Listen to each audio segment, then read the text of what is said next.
Maharashtra TV news, आवाज सर्वसामान्यांचा। Breaking news.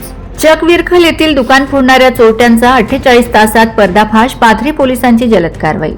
Hardware व कृषी केंद्र असलेल्या दुकान फोडून चोरी करणाऱ्या चोरट्यांचा पाथरी पोलिसांनी अवघ्या 48 तासात छडा लावून आरोपीस अटक केली आहे।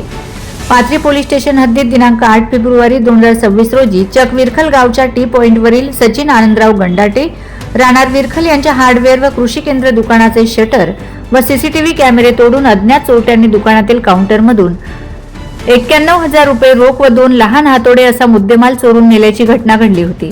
या प्रकरणी पाथरी पोलीस ठाण्यात अज्ञात आरोपी विरुद्ध गुन्हा दाखल करण्यात आला होता।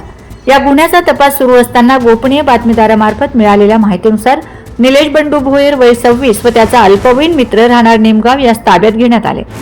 चौकशीत आरोपीने सदर गुन्ह्याची कबुली देत चोरीतील काही रक्कम स्वतः व साथीदाराने खर्च केल्याचे सांगितले। उर्वरित 74,000 रुपये रोख व 2 लहान हातोडे आरोपीच्या ताब्यातून जप्त करण्यात आले। आरोपीने चोरी केलेल्या वस्तू व रोख रक्कम पंचांसमक्ष जप्त करण्यात आल्या असून आरोपीस न्यायालयीन कोठडीकरिता रवाना करण्यात आले आहे।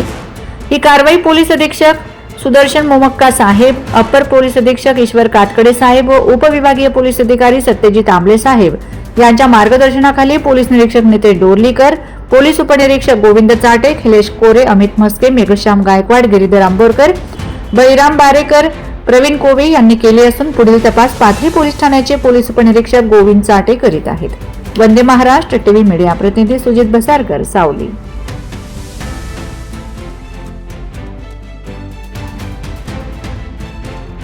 वंदे महाराष्ट्र टीव्ही न्यूज, आवाज सर्वसामान्यांचा। अशाच नवनवीन बातम्या पाहण्यासाठी आमच्या चॅनलला सबस्क्राइब करा, बेल आयकॉनला क्लिक करा।